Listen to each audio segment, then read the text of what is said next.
रूपा madam, आप कितनी प्यारी हैं। आपका मन कितना सुंदर है। काश आपकी जैसी हिम्मत हम सब में भी होती। रूपा की मेड नीना ने बड़े आदर से कहा और फिर कॉफी का कप देकर अपने घर चली गई। रूपा मुस्कुराने लगी। वह पिछले 2 वर्षों से पर्सनालिटी डेवलपमेंट की क्लासेस ले रही थी। इस क्षेत्र में उसे अभूतपूर्व सफलता प्राप्त हुई थी। उसके सेंटर की ख्याति दूर दूर तक फैली हुई थी। 2 वर्षों में ही उसने अपने व्यवहार, मेहनत, कौशल, आत्मविश्वास एवं आत्मीयता से समाज में सम्मान अर्जित कर लिया था। उसके गुणों और आत्मिक सौंदर्य के आगे उसकी कुरूपता एकदम बौनी हो गई थी। अनेक विषम परिस्थितियों में तपकर उसने अपने सोने जैसे व्यक्तित्व को संवारा था। प्रेम की अपार शक्ति जो थी उसके साथ, उस दिन नीना के जाने के बाद रूपा घर में बिल्कुल अकेली हो गई थी। उसके पति विशाल और ससुर एडवोकेट प्रमोद केस की सुनवाई के लिए गए हुए थे। कॉफी का कप हाथ में लिए सोफे पर बैठी रूपा अपने जीवन की गहराइयों में खो गई। उसकी जिंदगी का एक एक पल उसकी आंखों में उतरने लगा। रूपा की यादों में युवावस्था का वह चित्र जीवंत हो उठा, जब एक दिन अचानक एक सुनसान गली में आवारा रोहित उसका रास्ता रोक अश्लील फप्तियां कसते हुए बोला, मेरी जान, तुम किसी और की नहीं हो सकती, तुम बस मेरी हो। रोहित की बदनीयत देखकर रूपा डर से कांपने लगी। उस दिन वह जैसे तैसे भागकर अपने घर पहुंची थी।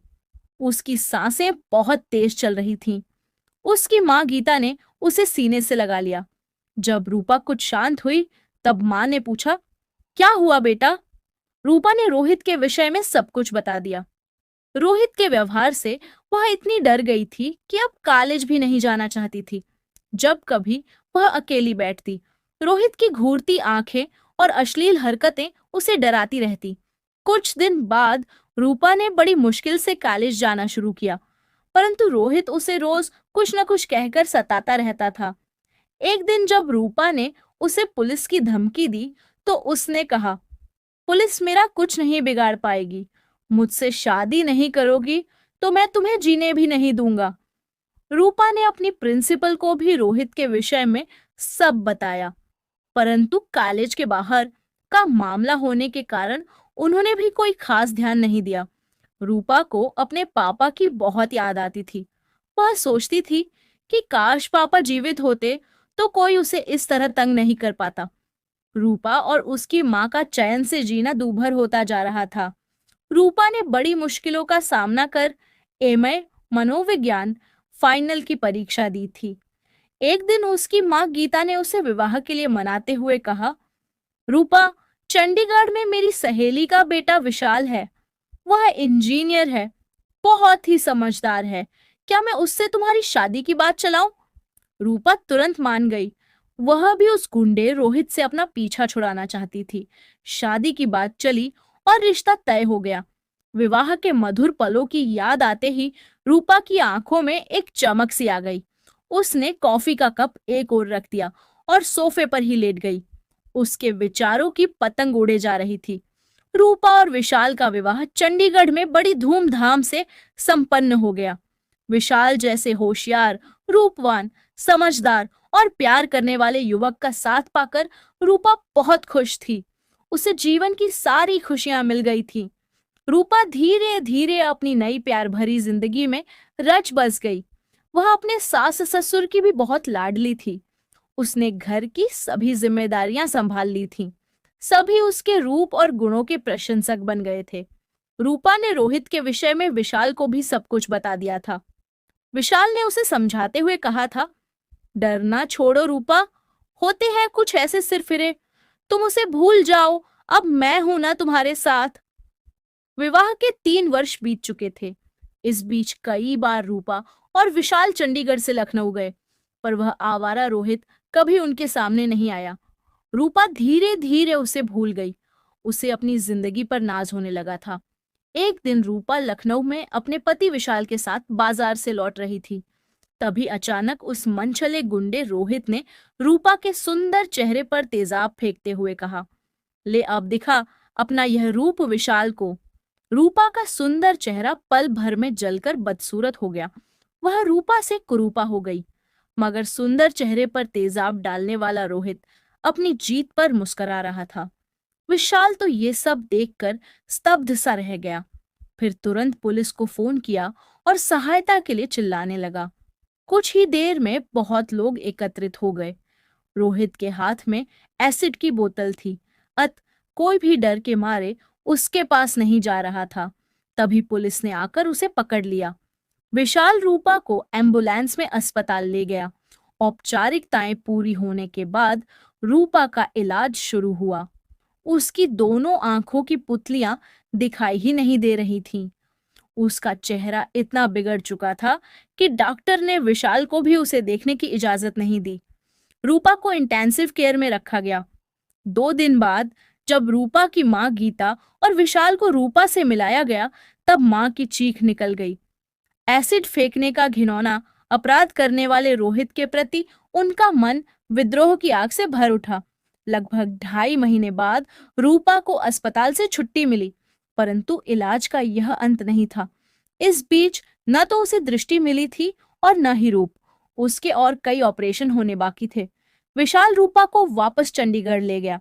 उसकी आंखों और चेहरे के कई ऑपरेशन हुए। धीरे धीरे आंखों की रोशनी वापस आ गई। जब रूपा ने इस घटना के बाद पहली बार दुनिया देखी, तब उसकी खुशी का ठिकाना नहीं रहा। अपना चेहरा देखा तो चीख पड़ी। उसे शीशे में अपना ही भूत नजर आया। वह विशाल के सीने से लगकर जोर जोर से रोते हुए बोली, विशाल, इस कुरूप चेहरे को लेकर मैं तुम्हारी जिंदगी नहीं बिगाड़ सकती। मैं जीवित नहीं रहना चाहती। मुझसे इतना प्यार मत करो। विशाल की आंखें छलकने को थीं, पर उसने अपने आंसुओं को किसी तरह पी लिया।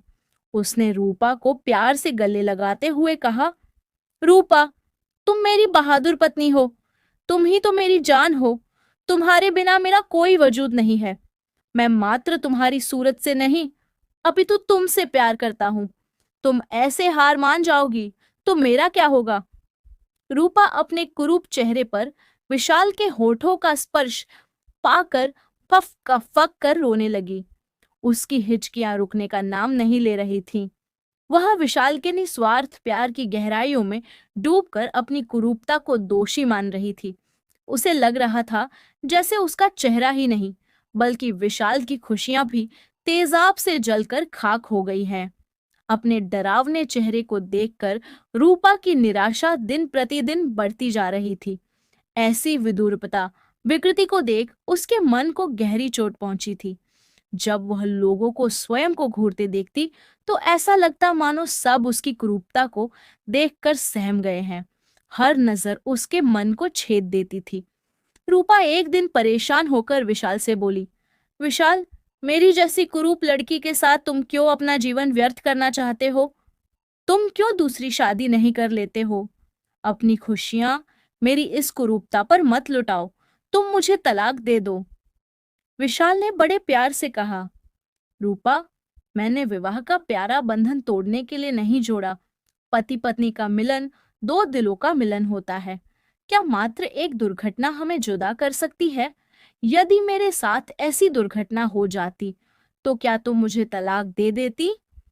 रूपा ने विशाल के मुंह पर हाथ रख दिया। उसकी आंखों से प्रेम के आंसुओं के झरने बहने लगे। उसका मन विशाल के त्याग और प्रेम को पाकर धन्य हो उठा। चंडीगढ़ में रूपा का इलाज चलता रहा। तेजाब से जली त्वचा का महंगा और लंबा इलाज विशाल की माली हालत तथा उसके काम पर भी दुष्प्रभाव डाल रहा था, किंतु उसने रूपा को कभी ऐसा महसूस नहीं होने दिया। वह एक जिम्मेदार पति की तरह अपने कर्तव्यों को बखूबी निभा रहा था। विशाल के पिता एडवोकेट प्रमोद नामी वकील थे। वे रूपा की न्यायिक प्रक्रिया के कार्यों में दिन रात लगे थे। उन्होंने उस जघन्य अपराधी को सजा दिलवाने की ठान ली थी। इसके अतिरिक्त इलाज आदि के लिए जो सरकार से मदद का प्रावधान था, उसे प्राप्त करने के लिए भी वे प्रयत्नशील थे। अचानक रूपा की स्मृतियों में अपने रिश्तेदार की बातें कांटे की तरह चुभने लगीं। एक दिन रूपा को देखने रिश्तेदार आए थे। वे रूपा से मिले और चलते चलते विशाल से बोले, भैया, तुम्हारी ही हिम्मत है जो तुम इसकी सेवा कर रहे हो। आजकल की लड़कियां तो प्रेम किसी से करती हैं और शादी किसी से। परिणाम तुम जैसे पतियों को भुगतना पड़ता है। पहले ही जन्मपत्री मिलाकर शादी की होती तो ऐसी दुर्घटना से बच जाते। मेरी सलाह मानो तो दूसरी शादी कर लो। कब तक ढोओगे इसकी बदसूरती को? विशाल के पिता प्रमोद ये सब सुन रहे थे। वे तपाक से बोले, भाई साहब, आपने तो अपने बेटे की शादी खूब जन्मपत्री मिलाकर की थी ना। फिर क्या हुआ था, याद है ना? आपकी बहू रानी तो शादी के दूसरे दिन ही आप सबको छोड़कर मायके चली गई थी। जन्मपत्री मिलाकर आपने कौन से फूल खिला लिए थे? हमारी निर्दोष बहू पर लांछन लगाने से पहले अपने गरीबान में तो झांक कर देख लिया होता। उस दिन रिश्तेदार की बात सुनकर रूपा को ऐसा लगा था जैसे एक बार फिर किसी ने कटुता का एसिड उस पर डाल दिया हो। उसका मन छलनी हो गया था। वह मर जाना चाहती थी। अपना मुंह छिपाकर रोने लगी। विशाल दिल पर पत्थर रखकर उसका हाथ अपने हाथ में लेकर बोला, तुम चिंता मत करो रूपा, मैं तुम्हारा पति हूं और मैं तुम्हारे साथ हूं। जब कोई ऐसी बेतुकी बात करता है तो मन करता है उसका मुंह नोच लूं, पर यह भी इसका समाधान नहीं। समाज में स्त्रियों को जब तक मान सम्मान नहीं मिलेगा तब तक यही स्थिति रहेगी।